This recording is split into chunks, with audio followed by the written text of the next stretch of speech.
Hello YouTubers.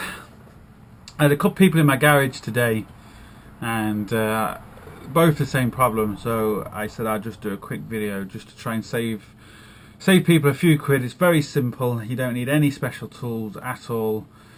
Just a rag, your hands, nice clean hands like mine, that normally helps. See that? Lovely clean hands. And a tyre pressure gauge reader. Now you can pick these up, they're very cheap. You don't really need one of these, but it just helps. So what I'm going to do is going to go back down to the car to show you a few weekly checks you should do on your car. If you do these weekly checks, this could end up saving you an absolute fortune. And obviously you can do it yourself, so you save yourself money in the meantime, and also you can learn a few things. So we're going to get to it. Hopefully it's going to be interesting, and let's get crack on. Now we're down at the car. It's just a 02 Ford Mondeo 2-litre diesel. Now these checks I'm going to show you, most cars are the same. Maybe things are in a slightly different place, but the checks will still be the same. And what you want to do is you want to also make sure the car is cold. That way you get true level readings. If it's warm, you just won't get true readings. So that's just the basic engine. Now the first thing we're going to do is check the oil.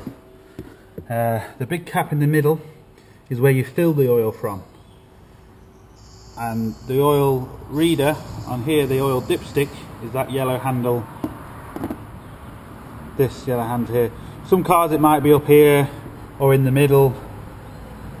But again, you'll see normally a yellow handle.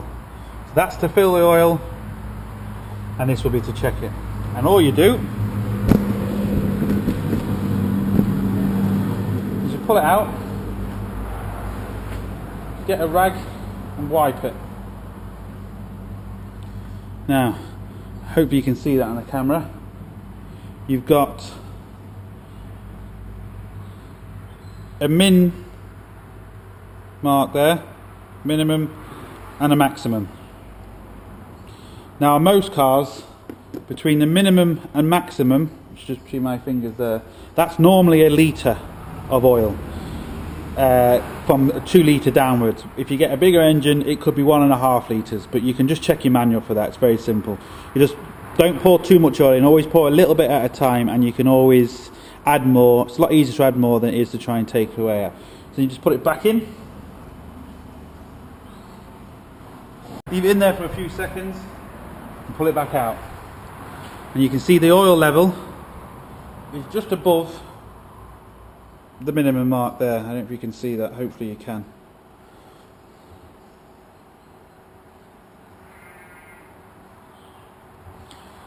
So we know that's now good. And if you need oil, every car has special oil. This one happens to take 530 semi-synthetic Ford spec. Again, if you need to know what oil you have, you can just check in your book, or if you want to send me a message and tell me what your car is, I can tell you what oil you need. Next thing we want to check is a power steering. And that just literally, you can see, once you can see that, then you know you've got enough. There is a minimum and a maximum mark, but 99% of the times, once you can see it at the top, you know you have enough. Now we'll go over to your brakes reservoir. Same again, you can actually just normally rock this. And on this one, this is the maximum mark here. And when I rock this, hopefully you can see it, we have enough in. But you can also just take off that and check, and you can see there's oil in there. Now this car takes .4. Most cars take that. Even says it on the cap. Now the next thing we'll check is the radiator water. Depending on some cars, it might be at the front here on the radiator. There could be a cap here, but there'll still be an expansion bottle somewhere, and it's normally on this side. It just depends on the car. So what you do is you can take it out and see. Now you can see that, and you can see that liquid. You can see the colour of that liquid. Certain cars have special liquid as well. The quick and easy way to test it, if you put your finger in it feels quite oily and slippery even though it's water. Now you can also test it with a little gadget. You don't have to have one of these, but this just tells you exactly how much antifreeze is in the water. The more circles that float is the more antifreeze you got. We've got 3 circles floating, well one's just going down, so that's good to -15. Hopefully you can see that. Let's bring it over here. So that's good to -15.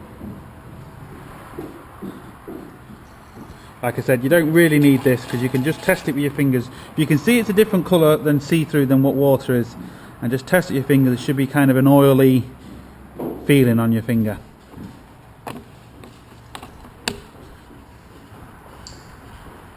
Now, that's as simple as that. The other thing, which is no harm to check an engine, if you remove the cover, these just move off. Some cars are bolted on, some cars are clipped on. Now, if you just go around checking all your pipes, making sure there's nothing loose, there's nothing wearing against anything, and you can do it very, very quickly. Make sure everything's tight and everything looks good. There's nothing, all the wires and absolutely, again, that's a very quick check. You can also check for any oil leaks as well near the head, if there's any oils or anything here, because if there is, then at least you can go to a garage and get it checked out before it gets too bad. Hopefully you can see that. Now we've covered all the basics in the engine: oil, water, antifreeze, power steering. Also, this is for your windscreen wipers. Now this symbol always is on every car. Sometimes these are yellow again, but again you just put ordinary water through that, and you can just put a little additive of screen washing as well.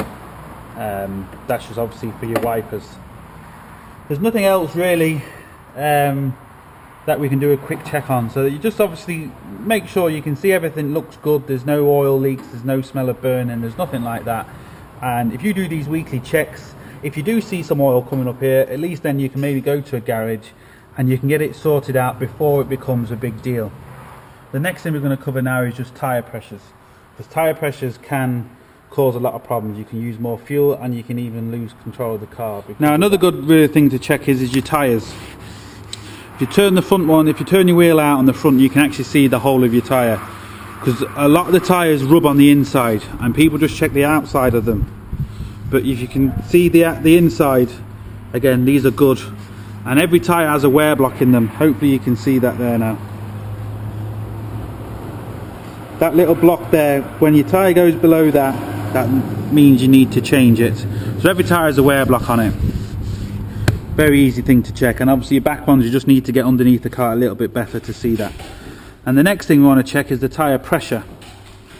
That's where this little gadget comes in. If you don't have anything to pump your tyre up, you can check the pressure. And there's your valve. Push this in the valve. It pops out and you can actually read your tyre. You might not be able to see that on camera, but it says 32 psi, and it's so simple to do. We'll show you how simple it is now. Stand up. Even Iron Man can do it. Ready? Now.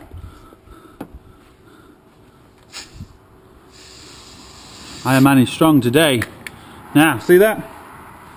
That's how simple it is. Right, the last check we're going to do is the brakes. Cars with disc brakes obviously on the front and the back, they're easier to do. You can see the disc very clearly here. And all you're looking for is if you can put, if you've got a really big lip under there, again hopefully you can see this. A big lip where my finger is. If it's a really big lip there and this is all really badly rusted, then it looks like you need to change. You can just see the pads in there. Again, you're not able to see properly, but I'm going to get some out so I can show you again. And if you've got discs on the back, it's the same way of doing it. If you've got drums on the back, it's a little bit harder doing it. You have to strip them, but you can just, if you hear noises in the back, then obviously go to your local garage. Right, I've just got a few pads and discs outside just so hopefully I can show you. This is a typical pad. Some cars are bigger and smaller, just depending on the car. And you can see the metal, and then you can see where the pad begins. That pad is about 50% worn. That pad's still good. Where this pad, as you can see, has come apart. It's a lot thinner, but it's actually come off the metal. So obviously that pad is bad. You can see there, see how thick the metal is, and then the pad sticks onto that. So that's another thing to look out for. And the lip on the discs, if you see that lip, that is as thick, that lip is as thick as the pad.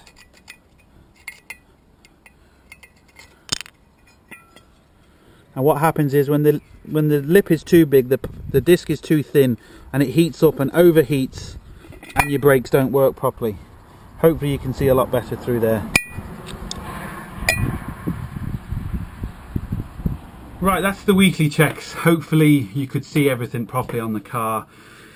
If you can't and you want to ask a few questions, just send me a message and I'll try and get back to as many as I can. But basically, if you can do that once a week, it will save you money, because if a problem is beforming, you'll be able to tell and you'll be able to get it sorted before anything happens. For a case and example, if your pads are too low and you don't change them, and they go too low, they will damage your discs, and then you need discs, and then obviously that costs an awful lot more. So very, very simple checks. Anybody can do it. Most cars are the same. Things are in a few different spots, but they're more or less the same. Anyway, this is just a quick video, so hopefully you've learned something. Hopefully you can do your checks yourself, save yourself a few quid, and hopefully you've had fun watching. Don't forget to subscribe and thumbs up the video. Thank you. Bye.